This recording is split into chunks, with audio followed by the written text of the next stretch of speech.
Oh, hello, and welcome back to Radio Gaga, mixtape for the end of humanity. Here we are in beautiful Zion National Park in Utah. We got the Watchman Tower right on over there behind me. I'd love to read for you a little selection from my book. So, let's get started. With his home and social life in ruins, all he clung to was his work. While in BS school, Brandon had been a keen student of Higgins and Pickering, the executive who pioneered emotional manipulation. He devoured course material on how they expanded tone-deaf corporations' reach to all sectors of emotional manipulation. Not a single Fortune 10,000 company could exist without their help in selling products. They pioneered unfocused grouping, the technique of bombarding people with sight, sounds, and smells until they were too overwhelmed and would just buy anything. In this feud, they would throw up their hands and surrender their money. The joys Brandon once felt in Deaf Corporation's emotional manipulation marketing department fizzled by the 8th month. During his grueling 6-hour days, he never once was congratulated or celebrated. He never even got a cookie cake. He hungered for larger projects. The team in the suite next to his was prototyping musical manipulation on a national scale and had recently overthrown the government of Cuba in what would be called the Bachata Revolution.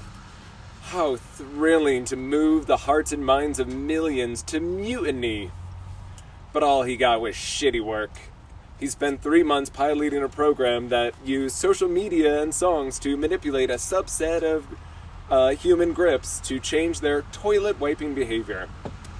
The new behavior was inferior, but it would create more chafing, and this would increase sales for their French client, Anali Yves Bob.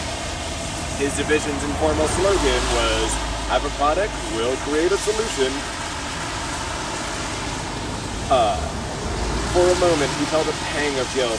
When he was home, he savored nothing more than his moments atop his triple geyser bidet, which shot water from Tahiti mixed with Epsom salt and cold brew coffee up through his 2 sphincters, with a blast big enough to clean out his large intestine. Brandon shuddered to think of the inhumanity of his childhood. He used to wipe his own butt. What a cruel world it had been. How many times would bits of his fecal matter end up on his hand? And no matter how aggressively he washed, that shit smell still lingered. But now he could sit upon his ruby-encrusted throne and never have to abdicate an inch by bowing, reaching, or wiping. His guilt faded as he remembered this was just a normal part of humanity's progress. During the Middle Ages, the kings and queens of Europe, humanity's most revered nobles, strained their infallible bloods over chamber pots, which they let simmer under their beds, festering with fleas and disease.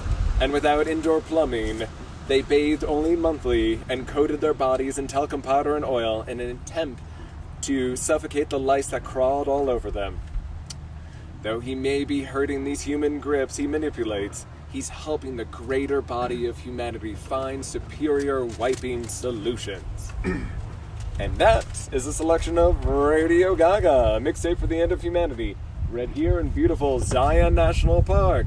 Oh wait, have a great day, everyone. Bye!